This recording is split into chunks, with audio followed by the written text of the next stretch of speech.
Hello and welcome to yet another episode of the Select Characters podcast. Today we've got two people here, and it's me, Chris Anderson. Hello, I'll be your host, and I'm joined by Enrique Cancel. Hi, man.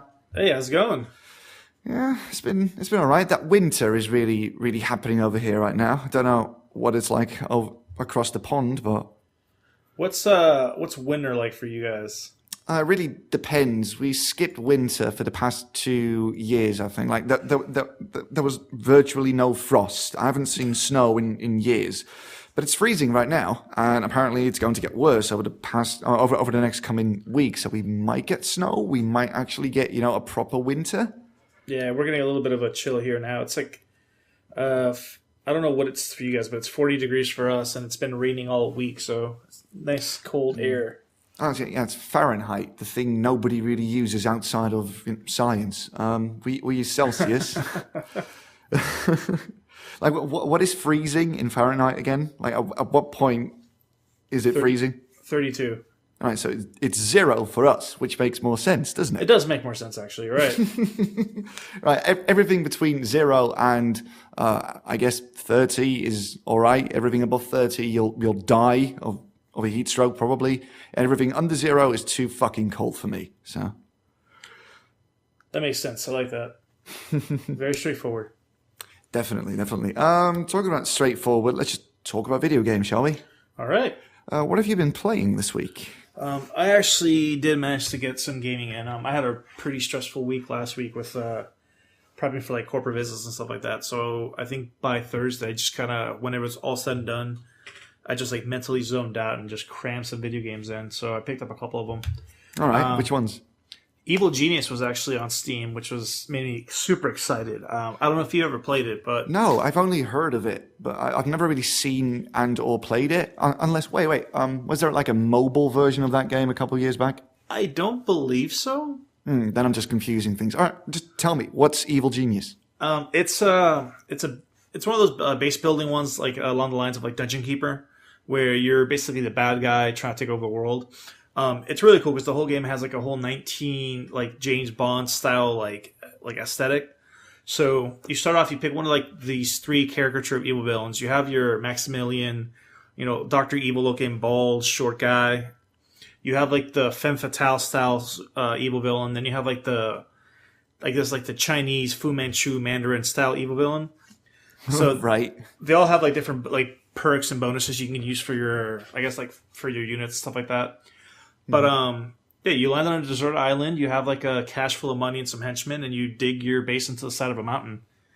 And as the game progresses, you kind of like build up the base. You have to set up like command centers. You have to set up like traps around the corridors. You can actually send troops out to like different to different states or like countries to kind of commit acts of infamy to raise your income. And throughout the whole time, like you have to actually keep your base hidden as well, because if your infamy gets too high, you'll attract villains, which you can recruit, but at the same time, you also attract special agents. Right. And the special agents will like track down your base and try to like break in. Also, like tourists just happen to wander onto the island you're at, so you have to basically build like a front and have like a hotel management or casino like away from your evil lair to keep the tourists busy. Mm-hmm. It's a lot of fun. And like I said, it's got this whole like old 1970s James Bond style like aesthetic. So, right, yeah, it's a Cold War kind of thing that you see in Archer as well, for instance. Yeah, exactly. But it's very bright colors. It's like almost Austin Power kind of way. Right. Okay. Yeah, no, but it's a blast of a game, and I forgot how much fun it was. This is like an older game too. I think from like early 2000s, but it's aged really well, I think. Yeah, I was just about to ask. So, all right, aged well. That's always good when that happens. Yeah, like I said, it was a game that I was like, I used to play that on my laptop all the time whenever I wanted to visit grandparents' place, and just seeing it on Steam, I was like, oh my god, it was like $2 when I bought it because it was on sale. Mm-hmm. But I definitely recommend it. If anybody likes those kind of Dungeon Keeper style base management games, it's actually a lot of fun. Right. Well, if anybody listening wants to check that out, I think the Steam sale starts tomorrow. I believe so. It does. So it'll probably drop back down to that. I mean, I think it's like $5 or $10 to begin with anyway. So it's definitely. It's worth getting. Well, if it's still at that price point this long after it's been released, that probably means that it's still attracting quite an amount of attention. So that's good. Yeah, so played that. Also picked up Final Fantasy 15, which I'm having a lot of fun with. Right, that game looks fucking awesome, like graphically speaking. It's gorgeous, and one thing that I like that I'm actually really really like impressed by is a lot like I don't know if you've played Final Fantasy before, but I've played Crisis Core. okay, but I mean, but you've seen them, so you have you can recognize a Final Fantasy. Oh yeah, my brother's really into them, so I got a handful of that growing up. Yeah, I don't know. It's kind of interesting because like all previous games, they have like a very clear like fantasy aesthetic. So it's either set in like this medieval kind of setting where it's common to see magic and dragons and like mystical beasts, or it has like this hyper futuristic kind of feel where it's an alien world. So like seeing these things is kind of fits the setting. Mm-hmm. But with 15, it's very weird because even though you do have like that kind of like medieval / futuristic world, they also have a lot of very grounded in reality like aspects to it.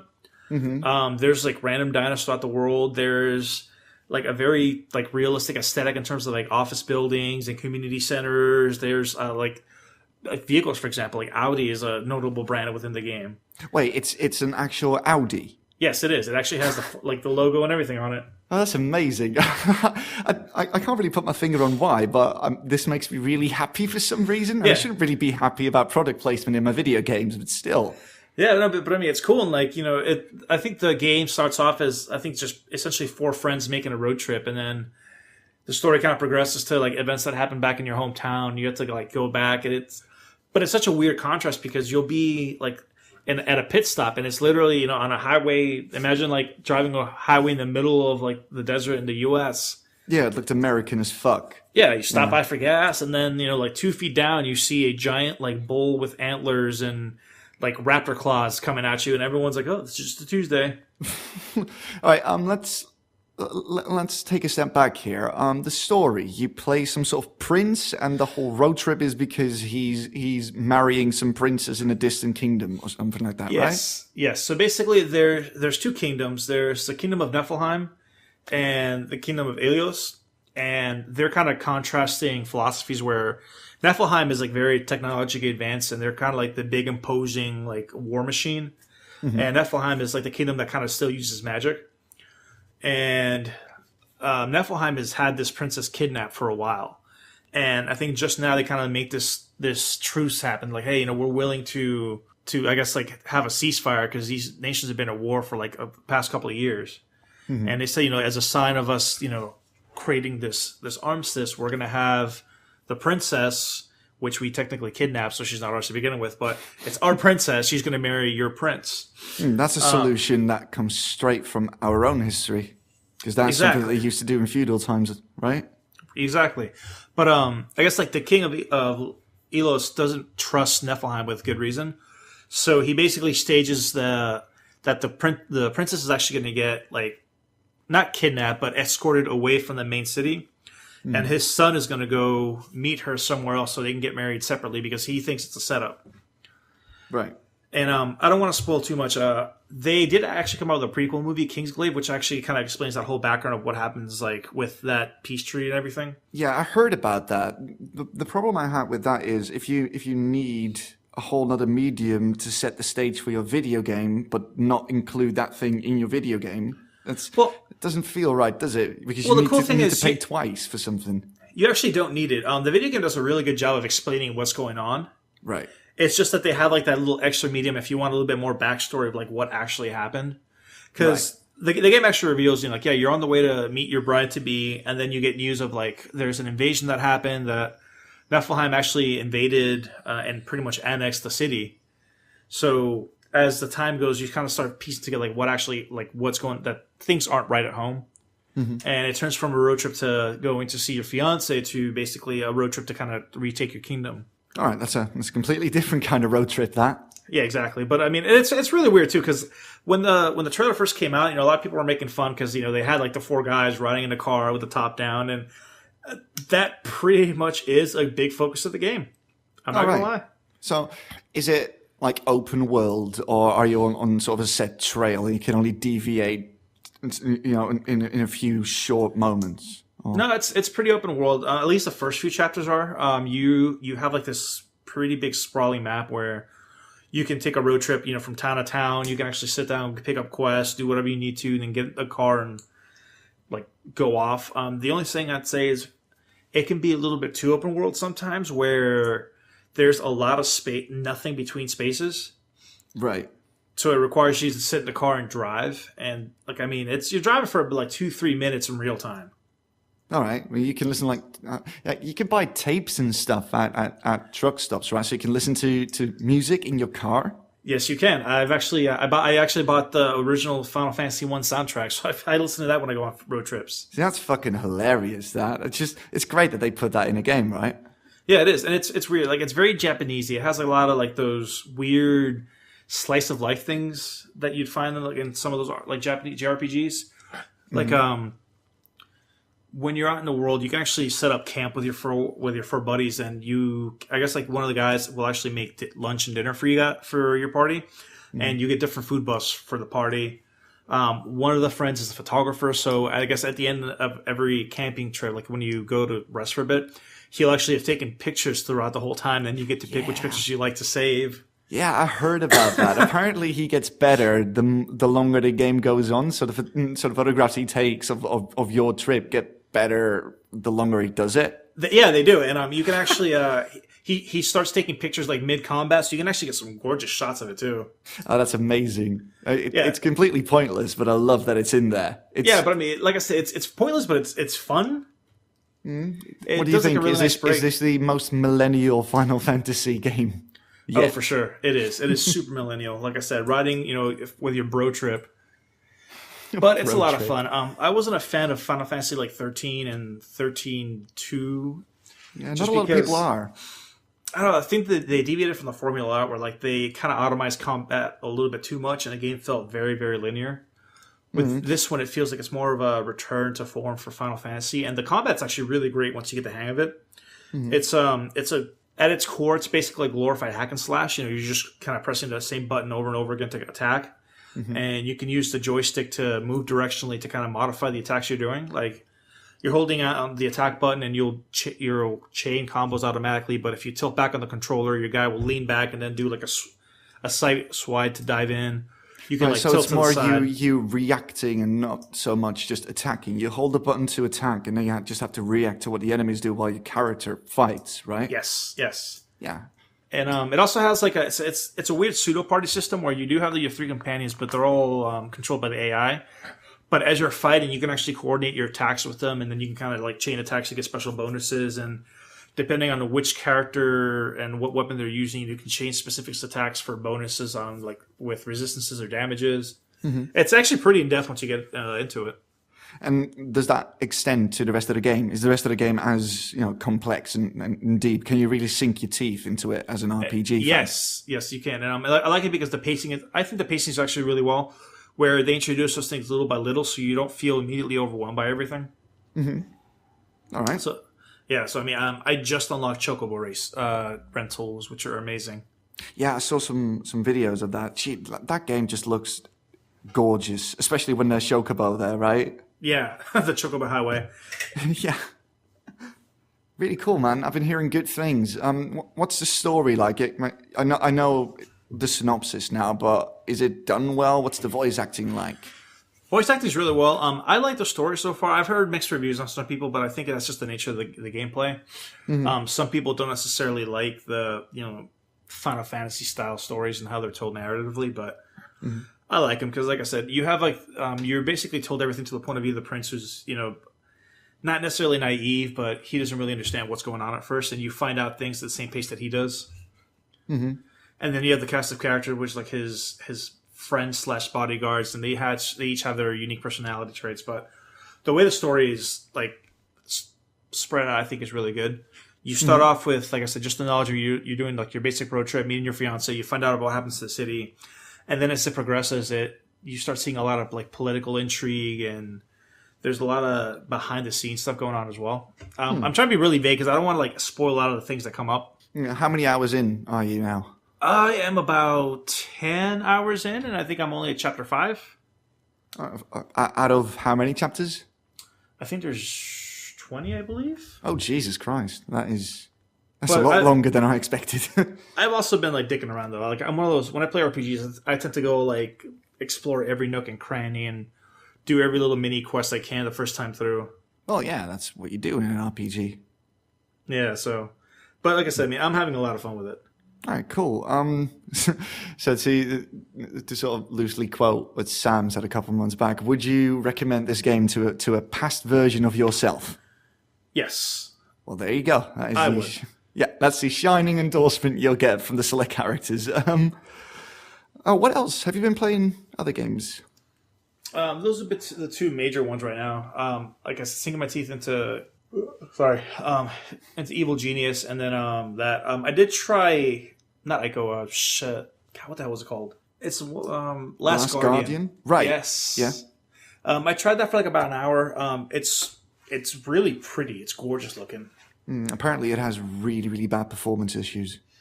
Yeah, I can see that. When I was playing it, there's a lot of like staggering and frame rate issues that I noticed.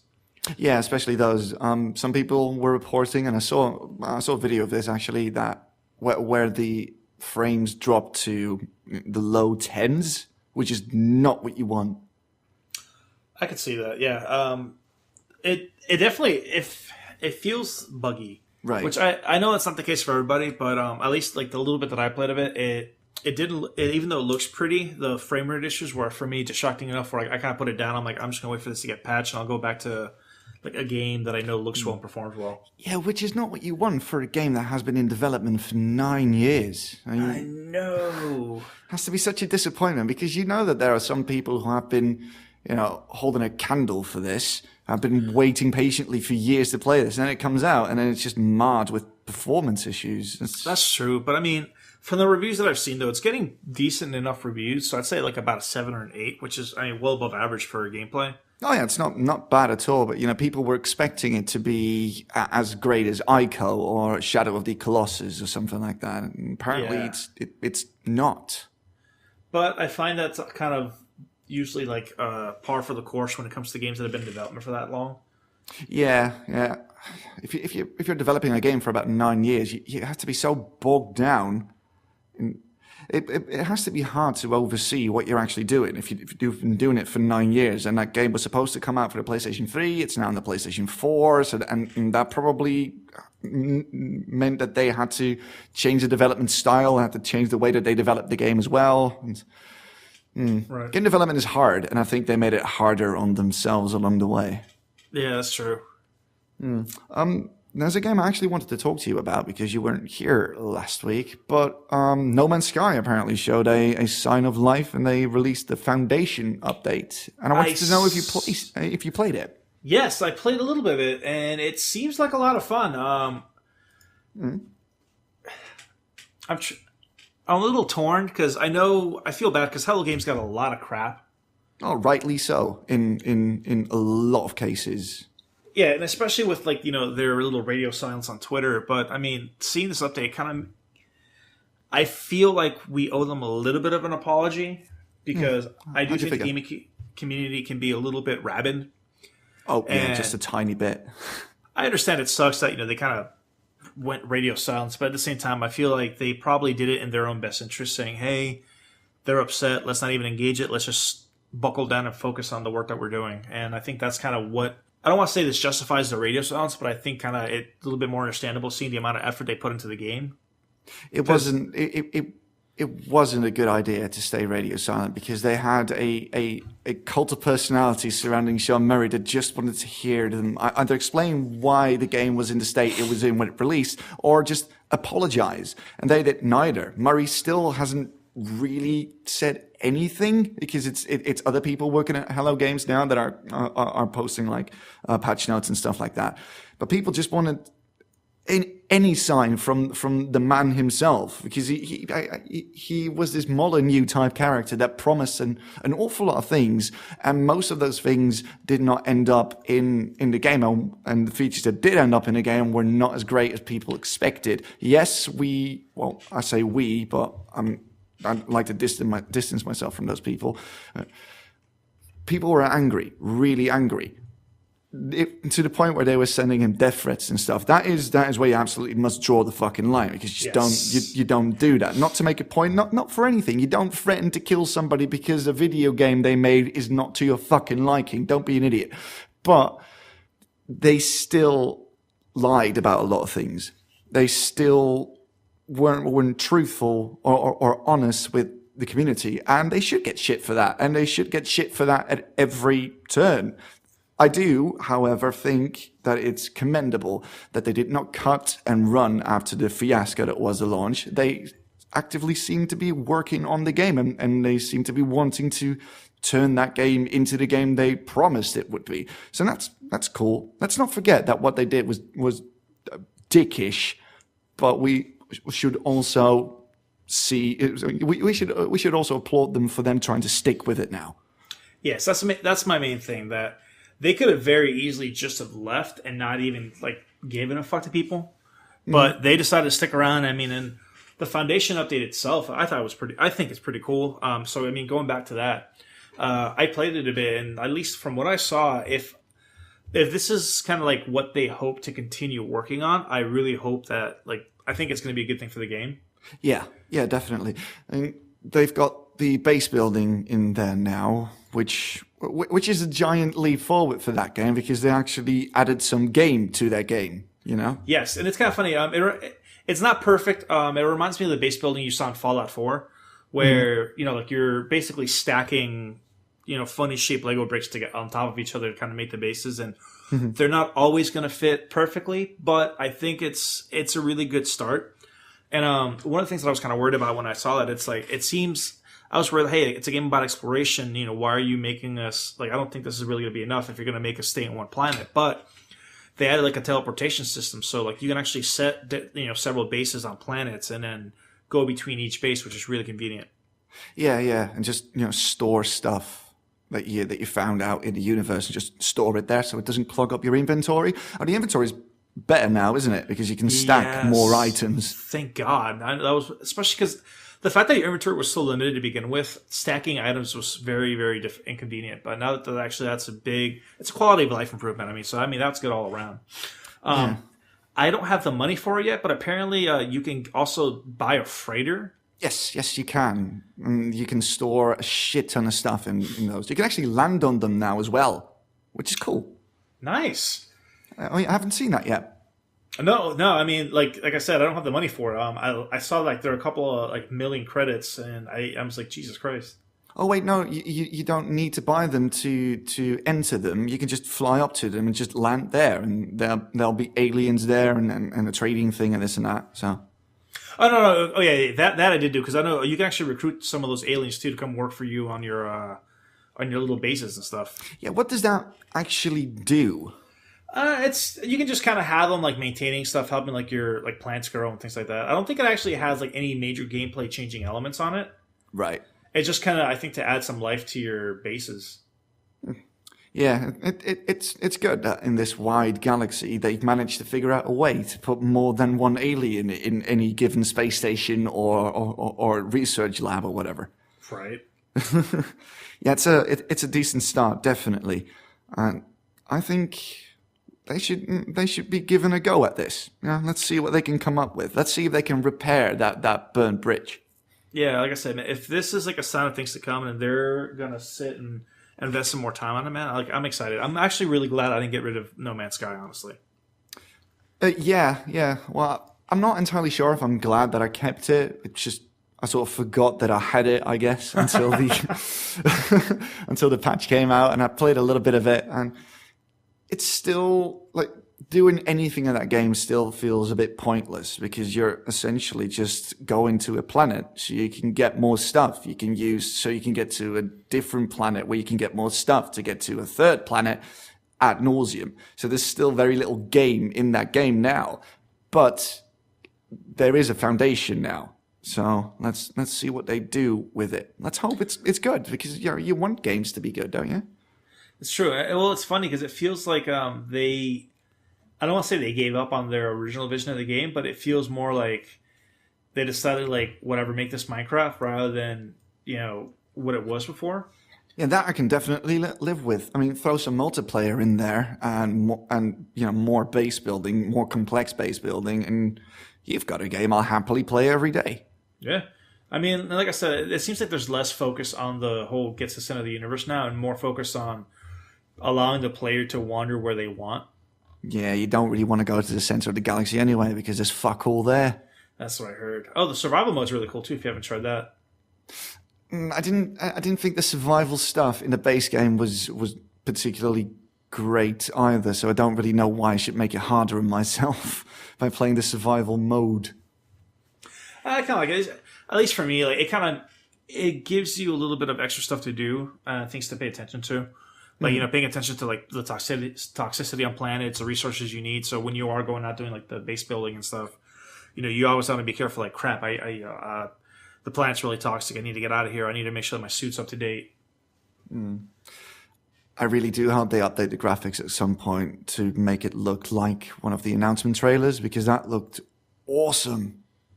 And yeah, that's true. The planets they have now, like some of them are beautiful, but I wouldn't really say that there's much they can do to tell different planets apart from each other. It's all pretty much the same. I haven't been exploring enough, but I did read on the patch notes that they modified the code when it comes to planet seeds a bit, so there's a little bit more variety in them. I think like they have it so certain plants are more likely to cluster like with each other. That certain systems won't include certain clusters of planets. So like you have like that division where you can tell you're in a different galaxy when you land on the planet, this kind of thing. I've not played enough of that to agree with that with any sort of certainty. So, but it's probably in there. I can check that out later tonight actually, because I could go for some more No Man's Sky. Yeah, I might actually do that tonight. Oh, I feel like a relaxing game to play. Yeah, it is. It is the Moby of video games. Essentially, it's just an ambient experience, and the higher you are, the more fun it gets. Some people tell me. It's the Kailu of video games. It's the vegan at the dinner table of life of video games. I don't know. What about you? What have you been playing? I've been still stuck in playing Assassin's Creed games. I'm jumping between Unity and Syndicate, although I have been preferring Syndicate for the past week. I've talked about that game before. I'm just going to do that now. Now that I'm pretty far removed from the first time I actually played it. London is a really, really well-designed city that feels like the real world London, which is a terrible fucking place. So, the London in Syndicate is also pretty fucking terrible for the most part. But it does ape the atmosphere really, really well. And starting with Syndicate, I get the feeling that they're taking, like, the Ubisoft are taking themselves less serious with Syndicate. It's more fun. It's more of an adventure. It's more of I don't know, for lack of a better term, it's more like GTA than something else. It's just more fun, more chaos, more tools to dick around with and stuff, which is kind of fun. I don't know if you've ever played that game, actually. True. Actually, backtracking a bit, speaking of London, do you find that, like, when you have a game that's set in a familiar setting to you, that you kind of enjoy it a little bit more? Well, or does it, like, take away from it? Yeah, of course. No, it's really cool if you come across something where you've actually been. I actually had that with a friend of mine who was here 2 days ago, and he recently went to Paris, and I had Unity installed, right? So I let him walk around Paris, a city that we've both been to, and his reaction was very similar to my first reaction when I saw the Notre Dame and walked around the Notre Dame for the first time. Like, nice. His mouth just fell open. He's like, I actually walked here. I walked here. Literally this place. I've stood here. I'm like, yeah, I know. It's real cool. I love it when that happens. Yeah, dude, it's cool. That's the part of the reason I like Sleeping Dogs and Fallout 3 so much, because living in Hong Kong, seeing some of the familiar landmarks, and then again with like Fallout 3 that takes place in Bethesda, Maryland. Knowing that, I've been to like that DuPont Circle, that like L'Enfant Plaza and all that stuff. It's like you said, it's really neat. Yeah. Being in a game, be like, oh shit! I've walked here. I know where this is. Yeah, right. Actually, I saw this on Reddit recently. Is what one dude, he was filming his TV while he was playing Watch Dogs 2, and the character in Watch Dogs 2 was standing near a river or whatever the fuck, lake, something like that, just overlooking the city, right? You can see the silhouette of the city in the distance. And then he picked up the camera, walked to his window, and it showed that he was in the exact same place as the character in the game was. You could see the exact same vista, which is fucking awesome. That games have gotten this big that they're able to recreate big parts of the real world with stunning accuracy in some points. Dude, that's awesome. Yeah, right? So, yeah, I think it definitely adds something to the experience if a game is set in a place that I'm familiar with. So, have I played something else? Yeah, Overwatch, man. Overwatch. Third season has started. I fucking hate everyone now. I need to get back on that. I actually just had a friend message me on it. He says that I guess like they tweaked the ranking system again this season.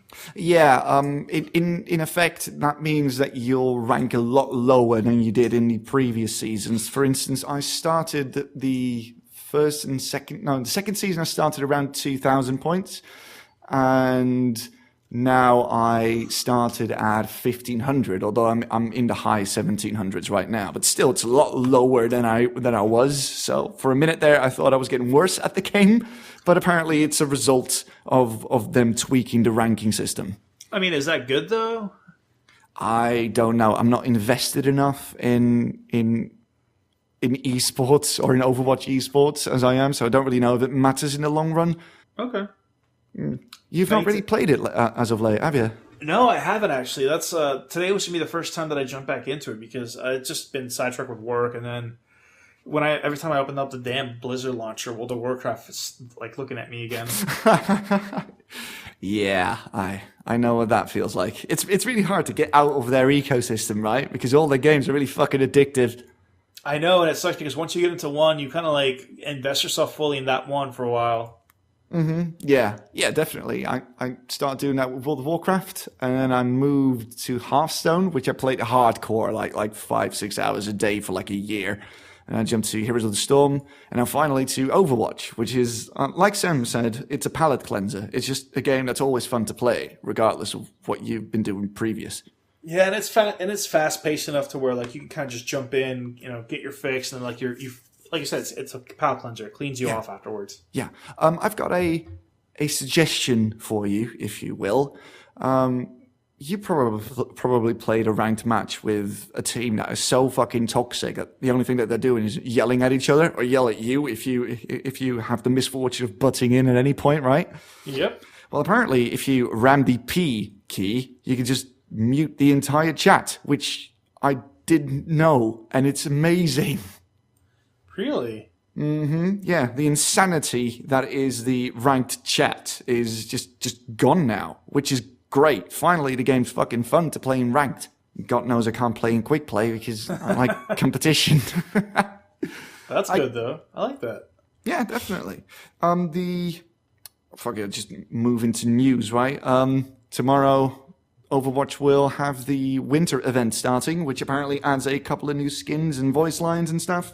Have you seen the actual skins yet? There is a Santa Claus one of Torbjorn, which, everybody expected that, I think. I was kind of hoping for a Santa Claus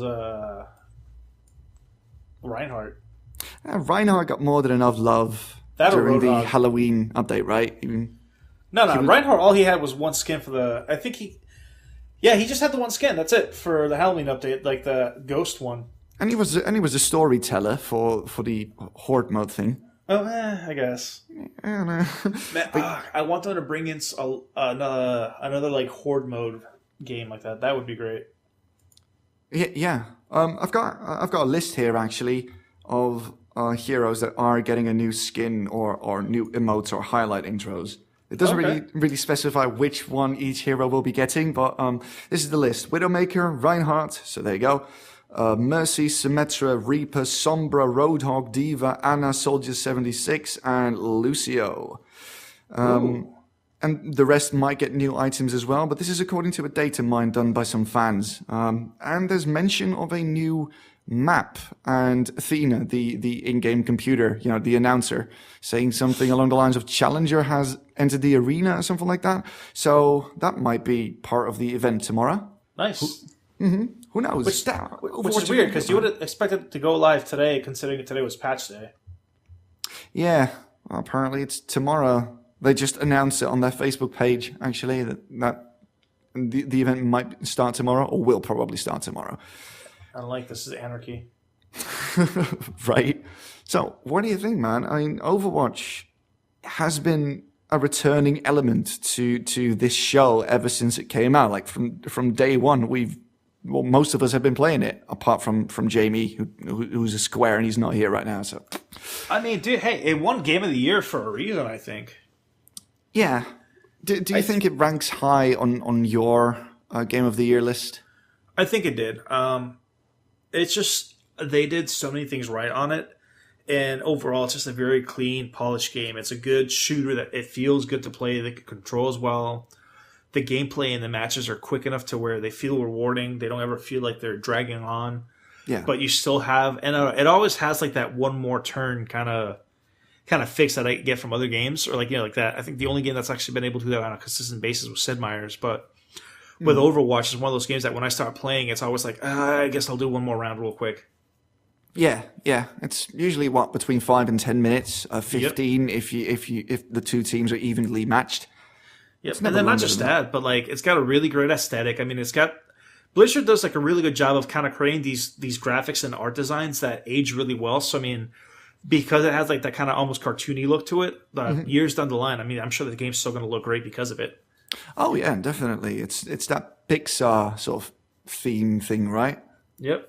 Then you got good voice acting, like I said, solid controls. I mean, and even the story itself is actually pretty interesting, even though it's at its face, it's just like a head-to-head hero shooter. It still has like a really cool background story that like it's fun to explore on like wikis and comics and things like that. Yeah, the lore is pretty deep, and the hero shorts they do a really, really good job at setting the stage and sort of informing you of the world that you are playing in and the characters that are important within that world. Yeah, I don't know. Like overall, I think Overwatch just had a lot of things going for it, and I think it definitely deserved the Game of the Year. Yeah, I think so. We'll be talking about our official Game of the Year in like 2 weeks, I believe. Nice. Okay. Yeah, we need to get on that actually. More on that later, I guess. So we'll just continue on with the news because we're already sort of started with the news by talking about Overwatch. Bulletstorm is getting a remaster, the full clip edition. It's going to be nearly full priced. It's not going to be 60, it's going to be 50. There's not going to be a free upgrade for players on PC, nor will there be a loyalty discount for players who purchased the original one. And this obviously has made some people really, really fucking angry. Yeah, that's kind of shitty. It isn't, though. I mean, they're not owed the public anything just because Bethesda did it with the... with Skyrim. Yeah, and the Darksiders edition, the new Darksiders remaster thing does it as well. That doesn't mean that you should expect that the same treatment from every company that releases a remaster. That's, don't be stupid. That's... Yeah, you're not entitled to that stuff. But on the other hand, I can sort of understand why people are angry because it's a 6 or 7 year old game at this point, and they're asking $50 for it for what is essentially just a spit and polish remaster, right? Yeah, exactly. And I mean, and Bulletstorm was fun, but I don't remember. It was really fucking fun. It was amazing. I loved it. Yeah, like Tony Hawk, but a shooter. I don't recall seeing like that much of a community outcry for a remaster. No, that wasn't really. I did some quick Googling after I saw the announcement, and yeah, I didn't really see anyone specifically asking for a remaster of the game, but I'm happy it's coming. Oh, and if you pre-order now, you get Duke Nukem as a character, which is fully voiced by the original voice actor, and he replaces the main character of the game. So that's John pretty St. cool. John. Nice. Yes. I don't know. I'm not going to pre-order it though. For me, that's probably going to be the game I pick up on a Steam sale like next year or something. Yeah, probably. Or, later, much later than that. Yeah. I'm not in a hurry to replay it. Yeah, exactly. Like, it was a fun game, but A, I'm not in a hurry to replay it, and B, I think that there's other games that are coming out that are probably worth the time and investment more than, like you said, a spit polish of a game that's about, 6-7 years old now? Yeah. People did ask why they wouldn't release the game with a loyalty discount for previous owners. And Randy Pitchford actually tweeted about that, and he said it's a copyright issue. They don't have the rights to do some things, so it's a hairy issue essentially. Weird. But yeah, the crux of the issue is they can't do it because reasons. Do some Googling if you want to know why. Yeah, I mean, I know it makes the community seem a little entitled, but I can kind of understand why they're probably irritated that.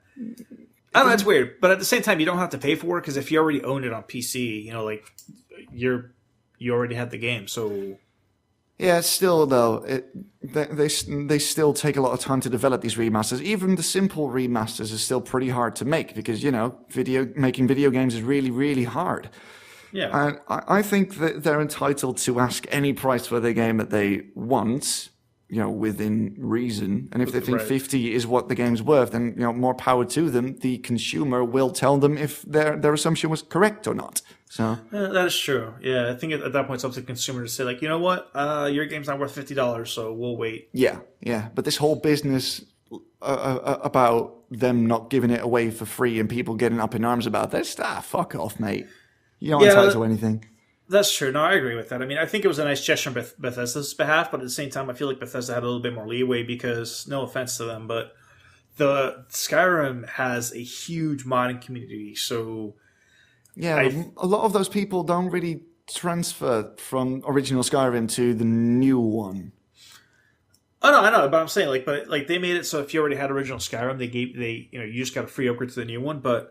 Yeah, like I said, I think because of the PC community was so heavily invested in modding, for them, they're like, you know what? Let's do this as a show of good faith for all the support that you've given to the game community in general. Well, it's more Bethesda trying to get some brownie points with the community after the shit they've pulled over the past 2 years. So touche. I think that has more to do with it because I think we've reached peak Bethesda hate right now. I can see that. Todd Howard's not really of a liked figure at the moment. All right, let's talk about something else. Pokemon Sun and Moon. You probably heard about this. Everybody's heard about this. Apparently, at least 3.7 million units sold in 2 weeks is more than enough to say everybody knows about this shit. Yeah, do you have the numbers for the last one, though?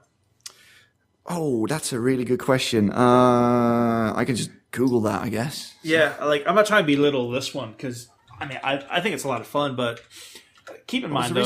What was the one before that? Good question. Yeah, exactly. Oh, man. Here I am on Google with the best of intent, and I won't be able to look it up for you. You know what? Let's give us 5 seconds while we look this up. And I'm not editing this out because I'm lazy. Hey, that's fine. We need to figure out what... It's a fact-based podcast. There you go. Need to get the facts straight. It wasn't Red and Blue. That was the remaster. Like Ruby or Sapphire? Nope. Oh, where are we at? So many Pokemon games. What generation are we on? You're asking me. I don't even own a Nintendo machine. Well, I did own one. X and Y. That's what it was. Pokemon X and Y. Ah. X, Y. All right. 15.64 million. Okay. And Sun and Moon is at 10 now, according to Google. So there you go. Damn, okay, nice. Yeah, they're doing really, really well. Although, yeah, I always forget how big Pokemon is until something Pokemon-related gets released and everybody goes fucking ham. Yeah, and like I said, I wasn't trying to belittle the accomplishment that Sun and Moon had, but I think that Pokemon is one of those titles that so many people grew up with it, especially the millennial age range. Mm-hmm. Just watching a TV show and then when it first came out on the Game Boy.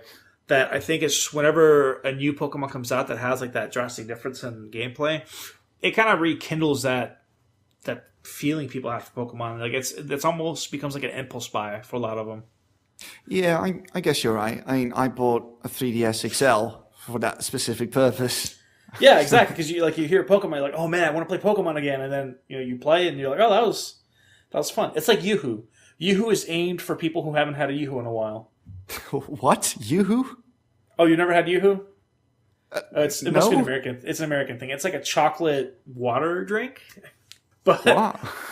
it's weird. Yeah, it's range of that their ads are aimed at people who haven't had a Yoo-Hoo in a while because it's they don't really gain a new demographic anytime. It's just literally people that, like, oh, I haven't had one in a while. I kind of wonder what it would be like to have another one. And I feel like that's kind of the same feeling we get with Pokemon games nowadays, where a new Pokemon comes out, you're like, oh man, I haven't played Pokemon in a while. I want to play this one.